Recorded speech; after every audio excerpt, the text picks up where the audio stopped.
पाकिस्तान के ऊपर प्रेशर बढ़ रहा है और पाकिस्तान से चरमराहट की आवाजें आ रही हैं दोस्तों। पाकिस्तान ने पिछले 50-60 साल से यही स्टोरी अपने लोगों को सुनाई कि जो अफगानिस्तान है, मान के चलो यार वो हमारा 5वां सूबा है, तुम मान के चलो। तालिबान आया और तालिबान ने इनकी सुतैया करनी शुरू करी। इतना मारा दुम्बे की तरह पीटा है पाकिस्तान को, और कहते हैं कि पिछले 1 साल में 1000 से ज्यादा अटैक्स हुए हैं। ऑपरेशन सिंदूर हुआ, लोग कह रहे हैं यार हमें भी आकाश चाहिए, हमें भी ब्रह्मोस चाहिए। अच्छा सुनो, एक काम करते हैं यार, पिनाका की डील पे बैठे जरा। ये सब बातें होने लगी हैं दोस्तों। तुम तो ये कह रहे थे कि इंडस में अगर पानी नहीं बहेगा तो हिंदुओं का खून बहेगा। तुम तो कह रहे थे कि 170 न्यूक्लियर वेपन भारत के ऊपर लगाए हुए हमने। अब ये अमन की बात क्यों? अब ये देखना पाकिस्तानी कौम अपने आप को जस्टिफाई पता कैसे करेगी? हम तो अमन पसंद लोग हैं, हम तो अमन पसंद लोग हैं। नहीं, तुम अमन पसंद नहीं हो, तुम्हें जूते पड़े, इसलिए तुम्हें अमन सूझ रहा है। अभी आप अफगान तालिबान से हाथ मिलाइए, जो कि आप मिला रहे हैं, और यहां से आप डिप्लोमेटिक प्रेशर डालिए और चारों तरफ से इनके ऊपर मिलिट्री प्रेशर डालिए, तब इनके होश ठिकाने आएंगे। कौन बढ़ रहा है और पाकिस्तान से चरमराहट की आवाजें आ रही हैं दोस्तों। भारत ने तुर्की को तो पनिश करा ही है, लेकिन पाकिस्तान अब नए सुर में गाना गा रहा है। कल तक जो पाकिस्तान ये कहता था कि हिंदुओं की इतनी लाशें गिरेंगी कि लकड़ियां कम हो जाएंगी अंतिम संस्कार के लिए, जो पाकिस्तान ये कहता था कि अगर इंडस में पानी नहीं बहेगा तो खून बहेगा, वही पाकिस्तान अब धीरे धीरे झुकता है और नतमस्तक होता दिख रहा है। चलिए मैं आपको बताता हूं। सबसे बड़ी खबर यह है दोस्तों कि डॉक्टर जयशंकर की बात हो गई है तालिबान के फॉरेन मिनिस्टर आमिर खान मुत्तकी से। अब आप बोलेंगे साहब इसमें बड़ी बात क्या है?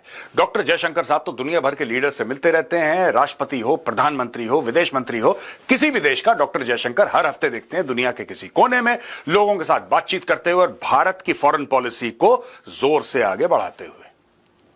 ये अफगान तालिबान इतना इंपॉर्टेंट क्यों है दोस्तों? इसलिए क्योंकि ये जो पाकिस्तान है ना, पाकिस्तान बहुत समय तक पाकिस्तान के, देखिए मैं आपको बता देता हूं, पाकिस्तान के 4 सूबे हैं, यानी कि 4 स्टेट हैं। ये बलूचिस्तान है, ये सिंध है, ये खैबर पख्तूनख्वा है, ये पंजाब है। ठीक है, ये 4 सूबे हैं, 4 स्टेट हैं, 4 राज्य हैं पाकिस्तान के। पाकिस्तान ने पिछले 50-60 साल से यही स्टोरी अपने लोगों को सुनाई कि जो अफगानिस्तान है, मान के चलो यार वो हमारा 5वां सूबा है, तुम मान के चलो कि हमारा 5वां सूबा है। यानी कि हमारी ऐसी पकड़ है, हमारी ऐसी पकड़ है, हम जो कहेंगे तालिबान वो करेगा, क्योंकि तालिबान को जन्म देने वाला पाकिस्तान है। और जब तालिबान आएगा पावर में काबुल में, तब आप देखना कि यहां से अटैक होगा और जम्मू और कश्मीर से भारतीय सेना भाग जाएगी, क्योंकि तालिबान आ जाएगा। दोस्तों, पाकिस्तान की फॉरेन पॉलिसी, पाकिस्तान की नेशनल सिक्योरिटी पॉलिसी, पाकिस्तान की मीडिया पॉलिसी, पाकिस्तान के टीवी एंकर यही गाना गा रहे थे। अब तो तालिबान आ गया, अब तालिबान आ गया, अब देखना भारत का क्या होने वाला है। तालिबान आया और तालिबान ने इनकी सुतैया करनी शुरू करी। इतना मारा दुम्बे की तरह पीटा है पाकिस्तान को, और कहते हैं कि पिछले 1 साल में 1000 से ज्यादा अटैक्स हुए हैं। तहरीक तालिबान पाकिस्तान, और सेम है, there is no difference between Afghan Taliban and Tehreek Taliban Pakistan, there is no difference. बहुत समय तक पाकिस्तान ये कह रहा था कि ना ये अलग है, वो अलग है, ये अलग है, वो अलग है। कोई अलग अलग नहीं है, सेम है, सेम। एक जबान, एक जैसी शक्ल, एक जैसी पॉलिसी, और वेशभूषा एक जैसी, खाना एक जैसा, फिलॉसफी एक जैसी, सब एक जैसी। There is no difference. तो आज की तारीख में पाकिस्तान फंस गया। यहां पे डॉक्टर जयशंकर फोन पे बात करते हैं और आमिर खान मुत्तकी जो फॉरेन मिनिस्टर तालिबान के, ये पहला मिनिस्टीरियल आउटरीच है, पहला मिनिस्टीरियल आउटरीच। अब आप सोचिए भारत क्या कर रहा है पूरे खित्ते में, पूरे इलाके में। भारत कर क्या रहा है, यह मैं आपको समझाता हूं दोस्तों। ये देखिए साहब, ईरान यहां पे है, राइट? और अगर आप इस इलाके को देखें, अफगानिस्तान, तो पाकिस्तान, अब देखो यहां से, यह पाकिस्तान है, लिटरली दिस इज पाकिस्तान। ठीक है, अगर आप यह देखें, यहां पे भारत है, यह अफगानिस्तान है। मैं अक्सर सैंडविच की बात करता हूं, मैंने कई बार प्रेजेंटेशन दिया, मैंने सैंडविच की बात करी।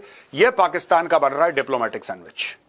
ठीक है, भारत, अब आप देखिएगा अगले 90 दिन के अंदर भारत की अनाउंसमेंट, ये वीडियो आप सेव कर लीजिए और आपको पता लग जाएगा, ये आएगी अनाउंसमेंट एक एक करके अफगानिस्तान के लिए। अफगानिस्तान में ये इन्वेस्टमेंट हो रही है, अफगानिस्तान में ये इन्वेस्टमेंट हो रही है, अफगान लोगों के लिए ये कर रहा है भारत। दुनिया भर की चीजें, अब अफगानिस्तान के साथ जो दोस्ती है वो टॉप गियर में जाएगी। टॉप गियर में थी पहले भी, मैं आपसे ये नहीं कह रहा, लेकिन अब और उस पर तवज्जो दी जाएगी। बिकॉज वी वॉन्ट, क्यों? Is it because of Pakistan? Maybe, but also because we want to give due importance to the Afghan people. हमारी दोस्ती आज की नहीं है, हमारी दोस्ती बहुत पुरानी है अफगानिस्तान के साथ। तो we want to give due respect, we want to give due importance to the Afghan people. हम उनको इज्जत देना चाहते हैं, और इज्जत आप कैसे देते हैं? जब आपके रिश्ते और गहरे होते हैं, आप ऐसे इज्जत देते हैं। ये सब होने वाला है दोस्तों, यहां पे इन्वेस्टमेंट भारी मात्रा में होने वाली है। और वैसे भी ये देखिए, जैसे अगर ये गवादर है, मैं आपको ब्रॉडली बता रहा हूं, एग्जैक्ट नहीं है, और ये अगर चाबहार है, तो अफगानिस्तान ऑलरेडी कह चुका है कि यहां से आएगा, यहां से इस तरीके से, ये जायदान का इलाका है, यहां से सीधा इट विल कम हियर।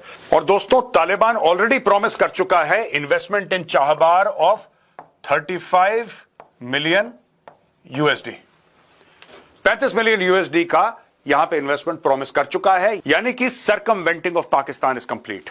यानी कि अगर किसी अफगान को समुद्री रास्ते तक जाना है तो उसको फिर कराची या गवादर या इस इलाके में जाने की जरूरत नहीं होगी अफगानिस्तान की सरकार को।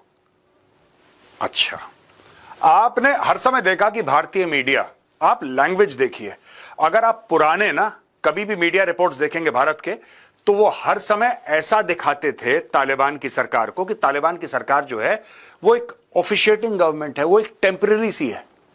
हर समय ऐसा आता था। यहां पे ऐसा नहीं, यहां पे सीधा doctor Jaishankar held a phone call with Taliban foreign minister. सीधी बात है, तालिबान का फॉरेन मिनिस्टर, सीधी बात है तालिबान का। ऐसा नहीं कि गवर्नमेंट इन वेटिंग या फिर एक टेम्पररी किस्म की सरकार है।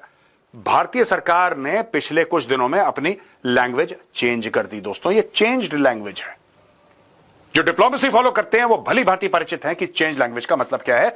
This marks India's first ministerial level outreach to the Taliban regime. Doctor Jaishankar appreciated Taliban condemnation of the Pahalgam terror attack. जब पहलगाम टेरर अटैक हुआ, Taliban was amongst the first to say that यार ये बेकार की चीज है, गलत चीज है, नहीं होनी चाहिए, there should be no terrorism. ये तालिबान ने बोला है, राइट? तालिबान ने बोला। अच्छा, यहां पे पाकिस्तान, अभी भी पाकिस्तान में कुछ ऐसे बेवकूफ हैं जो ये उम्मीद कर रहे थे कि यार तालिबान हमेशा, तालिबान तुम्हें मार रहा है भाई, तुम्हें सपोर्ट क्यों करेगा? ये पाकिस्तानियों को कब समझ में आएगा कि एक साल में जो तुम्हारे ऊपर 1000 हमले कर चुका है, कोई गवर्नमेंट, कोई लोग, कोई ऑर्गेनाइजेशन पिछले एक साल में तुम्हारे ऊपर 1000 हमले कर चुके हैं, वो तुम्हारे दोस्त कैसे हो गए भाई? कैसे हो गए तुम्हारे दोस्त? तो यहां पे तालिबान ने सीधा सीधा भारत के साथ हाथ मिला लिया। दोस्तों, आज से 2500 साल पहले चाणक्य ने बोला था, कोशस्य बलात् सेनाए जयते, from the strength of the treasury the army is born. यानी कि फौज जो मजबूत होती है वो ट्रेजरी से होती है, जो देश का पैसा होता है उससे फौज और ज्यादा मजबूत होती है। कहने की बात यह कि नए आप हथियार खरीदते हैं। The Indian government is proposing an additional 50,000 crore to the defence budget following operation Sindoor. 50,000 crore और दे दिए। लगभग, मोटा मोटी बता रहा हूं आपको, not exactly, but this could be around $6 billion, $6 Arab additional funds सरकार ने रिलीज करें। Extra funds will be directed towards acquiring new weapons, ammunition and advanced technology. तो ये केपेक्स में जाएगा पूरा का पूरा, खरीदारी में जाएगा पूरा का पूरा। डिफेंस बजट में get ₹50,000 crore push post operation Sindoor. Investing in advanced technology will modernize the armed forces, promoting self-reliance and reducing dependency on foreign equipment। देखिए साहब, सीधी बात है, इसमें दो चीजें हैं। एक तो आपने बोला कि साहब डिफेंस के इकोसिस्टम में, ठीक है, 50,000 करोड़ रुपए और जाएंगे। ये वाले 50,000 करोड़ रुपए, 50,000 करोड़ रुपए और जाएंगे। मैंने डॉलर में इसलिए बोल दिया कि जो बाहर देख रहे हैं या जिनको कन्वर्जन नहीं पता, वो मोटा मोटी समझ जाए। लेकिन 50,000 करोड़ रुपीस, इधर देखिए साहब, reducing dependence on foreign equipment. इसका एनालिसिस क्या है? इसका एनालिसिस यह है कि ये 50,000 करोड़ रुपए विदेश नहीं जा रहे, ये 50,000 करोड़ रुपए भारत में खर्च हो रहे हैं। यानी कि ये पैसा जाएगा भारतीय कंपनीज को, इससे रोजगार बढ़ेगा। अब देखिए ना, ऑपरेशन सिंदूर के पहले, अच्छा क्या है, हम देखते हैं, हमें कुछ समझ में नहीं आ रहा है, चलिए सोचेंगे। दुनिया ये कर रही थी। ऑपरेशन सिंदूर हुआ, लोग कह रहे हैं यार हमें भी आकाश चाहिए, हमें भी ब्रह्मोस चाहिए। अच्छा सुनो, एक काम करते हैं यार, पिनाका की डील पे बैठे जरा। ये सब बातें होने लगी हैं दोस्तों, ये सब बातें होने लगी हैं। और वहां पे चेंगडू वाले जो हैं, जो J10 बनाते हैं, उनके शेयर प्राइस गिर गए हैं, और हर दिन गिर रहे हैं उनके शेयर प्राइस। कुछ 0.01 पॉइंट, 0.05 पॉइंट ऐसे करके गिर रहे हैं। और कुछ लोग ये कह रहे हैं कि करीब 10-12% उनके शेयर प्राइस गिर चुके हैं। कुछ दिन पहले 9% था, फिर 10% हुआ, फिर 11% हुआ, उनके शेयर प्राइस गिर रहे हैं। और यहां पे सरकार पैसा डाल रही है। गवर्नमेंट ऑफ इंडिया सेइंग गो, बनाओ। अब देखिए अपने आप को मॉडर्नाइज करेंगे, उससे क्या होगा कि ये बिजनेस, ये जो पैसा है ना 50,000 करोड़, ये घूमेगा डिफेंस कंपनीज के बीच में, और वो इंडियन डिफेंस कंपनीज हैं। तो आपको जो भी खरीदना है, Indian defence companies are there to supply. आपको आप बताइए क्या चाहिए, इंडियन डिफेंस कंपनीज उस चीज को बनाएंगी, आपको सप्लाई करेंगी। उससे हमारी इकोनॉमी अच्छी होगी, हमारा शेयर मार्केट बेहतर होगा, लोगों को रोजगार मिलेगा, एंड मेक इन इंडिया का जो ब्रांड है ना, उस पर ठप्पा लगेगा, जो ऑपरेशन सिंदूर ऑलरेडी कर चुका है। शरीफ बदमाश, नाम शरीफ है लेकिन है ये बदमाश एक नंबर का। We are ready, prime minister Shehbaz Sharif of Pakistan said we are ready to talk with India for peace. हम तैयार हैं। यही बंदा कह रहा था कुछ समय पहले कि मारेंगे काटेंगे, न्यूक्लियर है हमारे पास। अब देखिए, Pakistani PM Shehbaz Sharif was accompanied by Deputy PM Ishaq Dar, Defense Minister Khaja Asif, Army Chief General Asif Munir and Air Chief Marshal Zahir Ahmad Babar. Sidhu, Pakistan Shehbaz Sharif offers dialogue with India for peace. क्यों? तुम तो कह रहे थे लकड़ियां कम पड़ जाएंगी। तुम तो ये कह रहे थे कि इंडस में अगर पानी नहीं बहेगा तो हिंदुओं का खून बहेगा। तुम तो कह रहे थे कि 170 न्यूक्लियर वेपन भारत के ऊपर लगाए हुए हमने। अब ये अमन की बात क्यों? अब ये देखना पाकिस्तानी कौम अपने आप को जस्टिफाई पता है कैसे करेगी? हम तो अमन पसंद लोग हैं, हम तो अमन पसंद लोग हैं। नहीं, तुम अमन पसंद नहीं हो, तुम्हें जूते पड़े इसलिए तुम्हें अमन अमन सूझ रहा है अभी। तुम अमन पसंद बिल्कुल भी नहीं हो, 1 रुपए के नहीं हो। मैं पाकिस्तानियों से कह रहा हूं, तुम अमन पसंद नहीं हो भाई। और कोई गलत बात नहीं कि अगर तुम अमन पसंद नहीं हो, लेकिन झूठ मत बोलो। मैं सिर्फ ये रिक्वेस्ट करूंगा, रिक्वेस्ट है मेरी एक, पाकिस्तानी कौम से वाई लाए। तुम जंगजू कौम हो यार, तुम जंगजू कौम हो। हथियार मुसलमान का जेवर है, यही तुम लोग कहते हो ना, तुम्हारा जेवर है ये, तो जेवर पहनो, अपने जेवर क्यों उतार रहे हो?